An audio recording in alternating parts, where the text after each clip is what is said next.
Hello everyone. तो आज के वीडियो में हम आगे के डिफेंसेस देखेंगे। इसके पहले के डिफेंसेस हमने जो देखे थे उसको हमने 2 वीडियो में कवर करा था, तो अगर आपने उनको अभी तक नहीं देखा है तो पहले जाकर उन्हें देख लीजिए और फिर ये आगे के डिफेंसेस देखिए। तो चलिए शुरू करते हैं। आज का हमारा पहला डिफेंस है मिस्टेक। तो जनरल रूल क्या कहता है? जनरल रूल ये कहता है कि मिस्टेक चाहे फैक्ट की हो या लॉ की हो, ये दोनों ही डिफेंस नहीं है टॉर्ट में। बट कुछ केसेस हैं जहां पर आप मिस्टेक का डिफेंस ले सकते हो। जैसे जहां पर मेंटल एलिमेंट एसेंशियल है रॉन्ग कॉन्स्टिट्यूट करने के लिए, वहां पर मिस्टेक का डिफेंस लिया जा सकता है। ठीक है, तो इसमें एक केस है। केस पहले डिस्कस कर लेते हैं। तो इसमें क्या होता है कि जो ऑक्शनियर होता है उसे बोला जाता है कि कुछ गुड्स ऑक्शन करने हैं। सपोज करिए कि हमारा पर्सन ए है। ठीक है, ए आता है ऑक्शनियर के पास और कहता है कि जो मेरे गुड्स हैं, सपोज करिए कि ये इसके गुड्स हैं, इसको आप ऑक्शन में कर दीजिए। ठीक है, तो ए क्या करता है? ए जो है वो बी के जो गुड्स होते हैं उसे ऑक्शन कर देता है, बिलीविंग कि वो किसके ऑक्शन कर रहा है? ए के ऑक्शन कर रहा है। ठीक है, समझ में आया? तो ऑक्शनियर क्या होता है? उसे बोला जाता है कि गुड्स ऑक्शन करने हैं ए के। ए आता है ऑक्शनियर के पास, बोलता है कि मेरे गुड्स ऑक्शन कर दीजिए। ऑक्शनियर गुड्स ऑक्शन करता है और जो सेल प्रोसीड्स होते हैं, जो पैसे वगैरह आते हैं उससे, वो ए को दे देता है। ठीक है, बट जो गुड्स ऑक्शन होते हैं वो होते हैं बी के।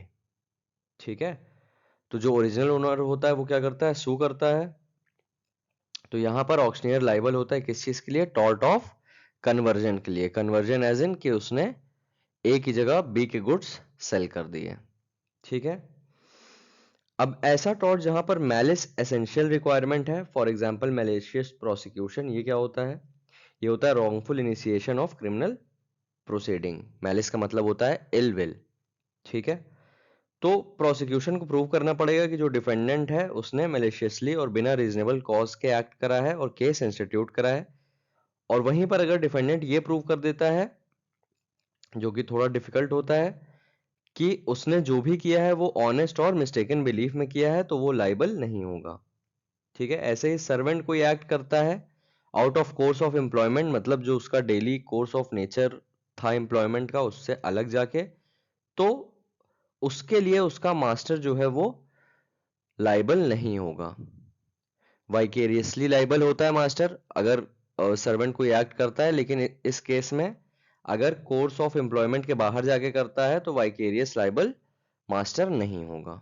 ठीक है, तो मिस्टेक जो है आपका इतना ही था। आगे बढ़ते हैं। तो हमारा नेक्स्ट डिफेंस है नेसेसिटी। नेसेसिटी क्या बोलता है? ये कहता है कि अगर कोई ऐसा हार्म है या डैमेज है जो किया गया है जिससे एक बड़े हार्म या डैमेज को प्रिवेंट करा जा सकता है होने से, तो जो पहला किया गया हार्म है उसके लिए कोई भी लाइबिलिटी नहीं होगी। टॉर्ट में कोई भी लाइबिलिटी अराइज नहीं होगी और उसके लिए कोई लाइबल नहीं होगा। मतलब बेसिकली जो एक्ट किया जा रहा है वो आउट ऑफ नेसेसिटी करा जा रहा है कि बड़े हार्म को रोका जा सके। अब ये डिफेंस प्लीड करने के लिए एक इंपॉर्टेंट क्राइटेरिया क्या है? कि जो हार्म है या जो एमिनेंट डेंजर है वो क्या होना चाहिए? थ्रेट वो एमिनेंट होना चाहिए। एमिनेंट मतलब इमीडिएट होना चाहिए। ठीक है, आपने एक एड देखा होगा यूट्यूब पे या कहीं पे, बहुत सारी मैच स्टिक्स होती हैं, है ना, और ज्वाइन होती हैं और एक मैच स्टिक स्टेप आउट कर जाती है। तो जो फायर यहां से लगी होती है वो यहाँ पे ब्रेक हो जाती है और ये आगे के सेफ हो जाती हैं और मैच स्टिक्स नहीं जलती हैं। ठीक है, तो ऐसा ही रोल आपका नेसेसिटी में है कि जो एक्ट आप करते हैं एक ग्रेटर एविल को रोकने के लिए या ग्रेटर डैमेज या ग्रेटर हार्म को रोकने के लिए। ठीक है, नेसेसिटी को हम डिफरेंशिएट करते हैं किससे? नेसेसिटी को हम डिफरेंशिएट करते हैं प्राइवेट डिफेंस से। अब नेसेसिटी में क्या होता है? सपोज करिए जैसे ये हमारा 3 घर है। ठीक है, ये हमारे 3 घर हैं। ठीक है, अब ये बी का घर है, बी इनोसेंट है। ये ए का घर है, तीनों इनोसेंट है। ठीक है, क्यों किसी को क्रिमिनल बनाया जाए। ठीक, इतना क्लियर हुआ?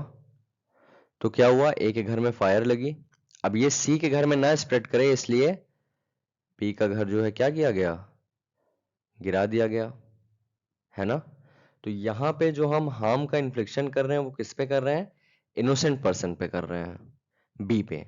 और प्राइवेट डिफेंस में क्या होता है, प्राइवेट डिफेंस में सपोज करिए कि कोई आपको मारने आ रहा है और आपने उसे मार दिया। सपोज कोई आपको हाथ से मारने आ रहा है, आपने पत्थर से मार दिया, या तो लाठी से मारने आ रहा है, आपके पास भी कुछ था, आपने उससे मार दिया। तो इस पे प्राइवेट डिफेंस में जो इन्फ्लिक्शन हो रहा है हार्म का, वो किस पे हो रहा है, वो हो रहा है रॉन्ग डूअर पे। भाई अगर ये पर्सन आपको मारने आ रहा है तो ये गलत कर रहा है ना, लॉ के अगेंस्ट जा रहा है, ठीक है। तो ऐसा ही है। तो एक्ट ऑफ नेसेसिटी का एग्जाम्पल क्या हो सकता है, अगर एग्जाम्पल फ्रेम करेंगे तो ऐसा हो सकता है, कभी कभी शिप में क्या होता है कि सामान बहुत ज्यादा होता है, तो शिप से सामान क्या करते हैं, समुद्र में फेंकने लग जाते हैं। क्यों फेंकने लग जाते हैं, ताकि शिप हल्का हो जाए और फ्लोट कर सके और डूबे ना, ताकि जो लोग हैं और जो सामान है शिप में वो सेफ रहे, ठीक है। ऐसे ही जो इलस्ट्रेशन आपने देखा ए बी और सी का, कि बी का घर जो हम गिरा देते हैं ताकि जो फायर है वो आगे सी के घर तक ना जा सके, ठीक है। तो ये सब आपके एक्ट ऑफ नेसेसिटी हैं। केस लॉ देखते हैं पहला, कोपे वर्सेस शार्प। ये क्या कहता है, ये कहता है कि डिफेंडेंट जो है प्लेंटिफ के लैंड में घुस जाता है। क्यों, क्योंकि एडजॉइनिंग लैंड जो रहता है वो किसका रहता है, डिफेंडेंट के मास्टर का। तो उसको फायर प्रिवेंट करनी रहती है। तो ये कोर्ट ये हेल्ड करता है कि जो हमारा डिफेंडेंट है वो ट्रेसपास के लिए लाइबल नहीं होगा। क्यों, क्योंकि उसने जो काम करा वो एक्ट ऑफ नेसेसिटी के तहत किया, ठीक है। नेक्स्ट हमारा केस है कार्टर वर्सेस थॉमस। लेकिन इसमें क्या इंपॉर्टेंट है, यहां पर अगर इंटरफेरेंस नेसेसरी नहीं है, ठीक है, मान लीजिए एमिनेंट थ्रेट है, एमिनेंट डेंजर है, लेकिन जो इंटरफेरेंस है वो नेसेसरी नहीं है, तब डिफेंडेंट लाइबल हो जाएगा, ठीक है। ऐसे समझिए कि यहां पर क्या हुआ, यहां पर जो है डिफेंडेंट प्लेंटिफ के लैंड में घुस गया, लैंड में या घर में घुस गया, और वहां पर जो फायरमैन थे वो पहले से आग को बुझा रहे थे, ठीक है। तो क्या डिफेंडेंट की कोई जरूरत थी जाने की, नहीं थी। तो यहां पर क्या हुआ, यहां पर क्योंकि इंटरफेरेंस नेसेसरी नहीं था, तो यहां पर बोला गया कि वो ट्रेसपास के लिए लाइबल होगा, ठीक है। इतना क्लियर है। आगे का डिफेंस देखते हैं। तो हमारा नेक्स्ट डिफेंस क्या है, हमारा नेक्स्ट डिफेंस है प्राइवेट डिफेंस। प्राइवेट डिफेंस आपने शॉर्ट में पीछे समझा था, इसका क्या मतलब होता है, चलिए देखते हैं। तो प्राइवेट डिफेंस ये कहता है कि अपनी जान या अपनी प्रॉपर्टी बचाने के लिए आप जो हार्म कॉज करेंगे सामने वाले के लिए, सामने वाले को, उसके लिए आप लाइबल नहीं होंगे। अब प्राइवेट डिफेंस एक्सरसाइज करने के लिए क्या होना चाहिए, एमिनेंट थ्रेट होना चाहिए, मतलब विजिबल होना चाहिए कि आपको थ्रेट है। सपोज करिए ए है और बी है, ठीक है, ए है और बी है, ठीक। अब जस्ट बिकॉज आपको लगता है कि बी आपको मार सकता है या मारेगा, तो आप बी पे अटैक नहीं कर सकते, अपना प्राइवेट डिफेंस एक्सरसाइज नहीं कर सकते, है ना। बेसिकली प्राइवेट डिफेंस का कॉन्सेप्ट आप बहुत अच्छे से पढ़ेंगे आईपीसी पे, यहाँ पे भी आपको समझ में आ जाएगा कि प्राइवेट डिफेंस क्या होता है, ठीक है। लेकिन जो फोर्स आप यूज करेंगे अपने आप को बचाने के लिए, सपोज करिए प्राइवेट डिफेंस क्या हुआ, ए जो है, दूसरा इलस्ट्रेशन ले रहे हैं, ए जो है आपको लाठी से मारने आया, ठीक है, और आपको यहाँ पर पत्थर पड़ा दिख गया, ठीक है, बड़ा सा ईंटा था, आपने वो उठा के ए को मार दिया। तो ये जो आपने ईंटा मारा, इसके लिए आपकी कोई भी लाइबिलिटी नहीं होगी, ठीक है। इसी को हम कहते हैं प्राइवेट डिफेंस, मतलब अपने आप को बचाना, ठीक है।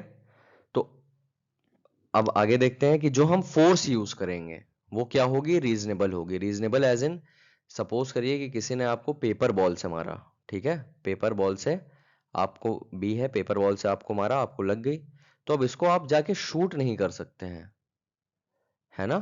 ये प्राइवेट डिफेंस में काउंट नहीं होगा। क्यों, क्योंकि उतनी ही फोर्स यूज करनी है जितनी रीजनेबल है। एज इन कि आपको कोई पेपर बॉल मार रहा है, बहुत होगा, आप थप्पड़ जाके मार देंगे। आपको कोई हाथ से मारने आया है, आप हाथ से लड़ेंगे या ईंटे से मार देंगे या लाठी से मार देंगे, डायरेक्ट शूट नहीं कर देंगे, ठीक है, क्योंकि रीजनेबिलिटी होनी चाहिए, है ना। चलिए इसमें केस देख लेते हैं। तो इसमें बर्ड वर्सेस हॉलब्रुक का केस है। इसमें क्या होता है, इसमें डिफेंडेंट जो होता है स्प्रिंग गन लगाया होता है अपने गार्डन में बिना किसी नोटिस के। तो जो ट्रेसपासर होता है उसे इंजरी हार्म हो जाता है, तो कोर्ट क्या हेल्ड करता है कि प्लेंटिफ कंपनसेशन रिकवर कर सकता है, क्योंकि जो फोर्स यूज करी गई है वो क्या है, वो फोर्स ज्यादा है जितनी ओकेजन ने डिमांड करी थी। ठीक है, नेक्स्ट केस हमारा क्या कहता है, वो भी यही कहता है, मैकनील वर्सेस हिल, ये भी यही बोलता है कि फोर्स का अब्यूज नहीं होना चाहिए। ठीक है, तो होप इतना आपको क्लियर होगा। प्राइवेट डिफेंस में और कुछ नहीं है, आगे बढ़ते हैं। हमारा नेक्स्ट डिफेंस है प्लेंटिफ द रॉन्ग डूअर। ये क्या कहता है, ये बेस्ड है एक मैक्सिम पे, एक्स टर्पी कॉजा नॉन ऑडिटर एक्शियो। इसका क्या मतलब होता है, that from an immoral cause no action arises. क्या मतलब हुआ, मतलब कि अगर इंडिविजुअल खुद इलीगल एक्टिविटीज में इन्वॉल्व है तो वो दूसरे को नहीं सू कर सकता उन डैमेजेस के लिए जो उसे उन इलीगल एक्टिविटीज की वजह से हुई है। ठीक है, तो ये एक वीक डिफेंस है।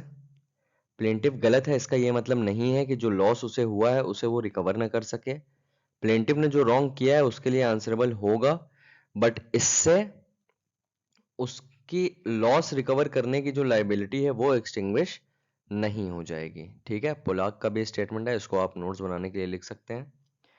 ठीक, फॉर एग्जाम्पल आप एक एग्जाम्पल इसका समझिए कि अगर हाउस का ओनर है, ठीक है, ट्रेसपासर पर पत्थर मारता है, तो हो सकता है ओनर को लायबल किया जाए पत्थर मारने के लिए, बट वो ट्रेसपास के डैमेजेस को क्लेम कर सकता है, उसके लिए उसे कंपनसेशन प्रोवाइड करना पड़ेगा।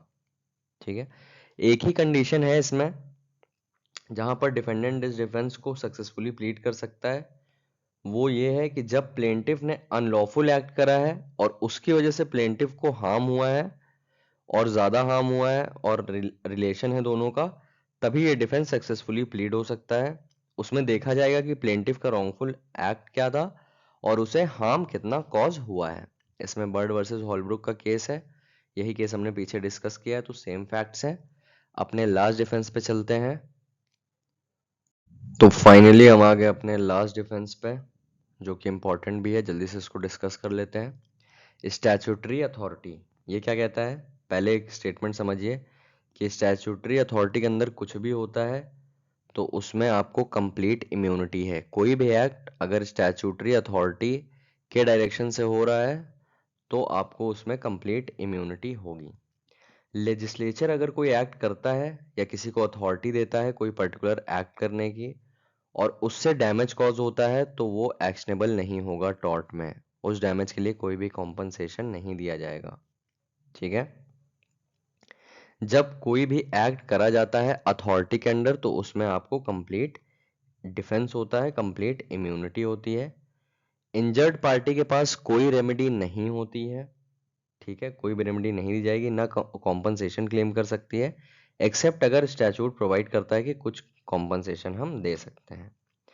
एग्जाम्पल क्या है इसका, जैसे एक ट्रैक है, ट्रेन है, आ रही है जा रही है, उससे क्या हो रहा है, नॉइज हो रहा है, वाइब्रेशन हो रहा है, स्मोक एटसेट्रा क्रिएट हो रहा है, तो कोई एक्शन लाई नहीं करेगा इस इंसिडेंटल हार्म के लिए। क्यों, क्योंकि ये स्टैच्यूट ने रेगुलेट करा था और उसकी वजह से हुआ है।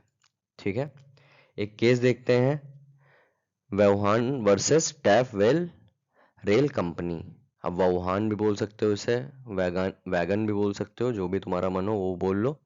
ठीक है, हम इसे वाहुआन बोलेंगे, वर्सेस टैफ वेल रेल कंपनी। तो इसमें क्या होता है, इसमें ट्रेन के इंजन से क्या होता है, स्पार्क क्रिएट होता है, तो एपेलेंट जो होता है हमारा उसके वुड्स में फायर लग जाती है और उससे उसको डैमेज कॉज होता है।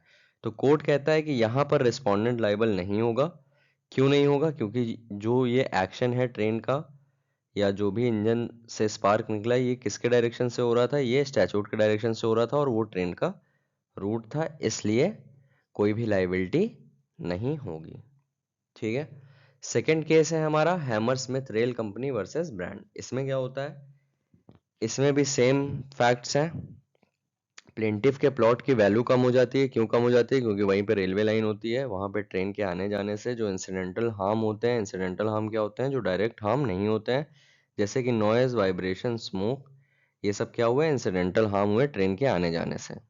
ठीक है, तो इस रीजन की वजह से प्लेंटिफ के जो हाउस की वैल्यू होती है वो क्या होती है, वो रिड्यूस हो जाती है, तो इसके लिए डिफेंडेंट को लाइबल नहीं किया जाता है। क्यों, क्योंकि फिर ये सारे एक्ट जो हैं वो स्टैचूट में या लेजिस्लेचर में कवर हो जाते हैं। ठीक है, done under authority. Next case है हमारा Smith versus London and south western railway company. तो इसमें क्या होता है, इसमें जो रेलवे कंपनी होती है थोड़ी नेग्लिजेंट होती है और ग्रास और हेजेस की जो ट्रिमिंग्स होती है वो रेलवे लाइन के किनारे छोड़ देती है। तो बहुत तेज विंड ब्लो होती है, बहुत तेज हवा चलती है और थोड़ी दूर पे प्लेंटिफ का जो घर होता है उसे पूरी तरह से जला देती है, उड़ के जाती है ट्रिमिंग्स और जला देती हैं। तो कोर्ट बोलता है कि यहाँ पर स्टैट्यूटरी अथॉरिटी का डिफेंस नहीं मिलेगा। क्यों नहीं मिलेगा? क्योंकि ये नेग्लिजेंट एक्ट था रेलवे कंपनी की वजह से और इसलिए रेलवे कंपनी को कॉम्पनसेट करना पड़ेगा। तो होप आपको डिफेंसेस क्लियर होगा। फाइनली डिफेंसेस पूरा हमारा कंप्लीट हो गया। मिलते हैं अगले वीडियो में नेक्स्ट टॉपिक के साथ। Thank you so much for watching this video.